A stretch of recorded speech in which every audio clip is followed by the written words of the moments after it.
Selamat pagi, kembali bersama dengan saya Gembala Are, dan saat ini saya ingin berbagi atau memberikan pandangan mengenai virus corona yang saat ini menakutkan banyak manusia.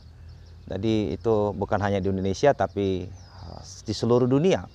Yang dimulai dari Wuhan ya, ke Timur Tengah, ke Eropa, ke Asia, dan virus ini menjadi momok yang menakutkan bagi banyak manusia. Dan saya melihat bahwa virus corona ini sepertinya menjadi utusan Tuhan untuk menyingkap ya, atau untuk menelanjangi kepalsuan. Mengapa saya katakan demikian, saudara-saudara?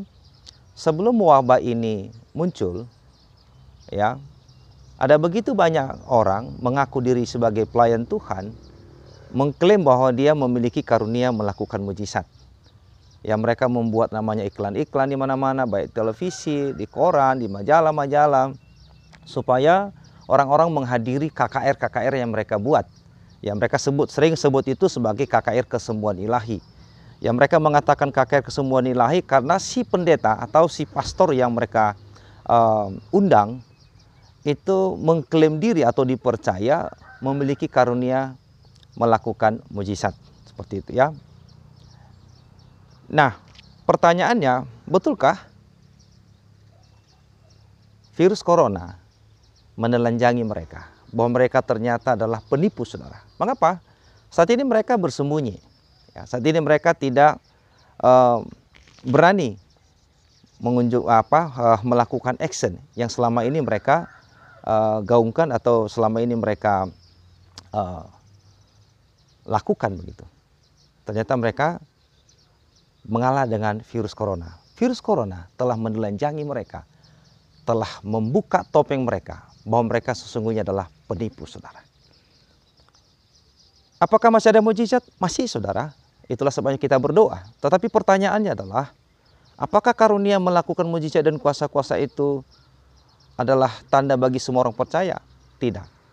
Alkitab berkata tidak demikian.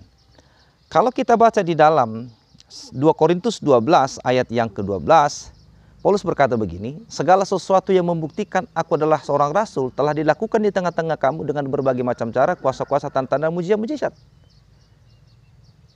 Ya. Jadi saudara-saudara, karunia melakukan mujizat dan kuasa-kuasa itulah tanda kerasulan. Mengapa Tuhan memberikan karunia, kuasa dan mujizat kepada para rasul? Karena pada saat itu mereka sedang dipakai Tuhan untuk menuliskan perjanjian baru sebagai dasar keimanan bagi orang percaya, sebagai petunjuk bagi manusia untuk menemukan kebenaran ilahi. Jadi Tuhan perlu memperlengkapi mereka atau membackup mereka dengan karunia-karunia seperti itu. Para rasul karena mereka memiliki karunia melakukan kesembuhan ilahi atau mujizat-mujizat, apapun sakitnya, berapapun jumlahnya, itu pasti akan sembuh total. Jadi kalau hari ini ada orang yang memiliki karunia melakukan mujizat atau karunia yang seperti diberikan oleh Tuhan kepada para rasul, maka rumah sakit itu akan kosong. Ya, rumah sakit akan kosong. Sebab ketika ia datang ke sana, dia berdoa atau pegang dindingnya, maka semua penyakit orang yang sakit di situ akan sembuh, saudara. Itulah sebab saya katakan tadi bahwa corona ini adalah utusan Tuhan untuk menelanjangi, untuk membuka mata manusia, bahwa ada begitu banyak bertebaran namanya para pendeta-pendeta palsu, penipu-penipu, pelayan-pelayan palsu yang selama ini mereka berkeliaran menyatakan mereka punya karunia kesembuhan ilahi, tetapi sesungguhnya mereka adalah penipu, saudara. Lalu dari mana kuasa mereka dapatkan? Iblis, saudara. Jadi kita harus berpikir dengan baik, karena Alkitab sendiri berkata dalam Matius pasal 24 ya, ayat yang ke-23-24 bahwa nabi-nabi palsu akan bermunculan, mesias-mesias palsu akan bermunculan, dan mereka akan mengadakan tanda-tanda, kuasa-kuasa dan mujizat, sehingga sekurangnya mungkin orang percaya pun akan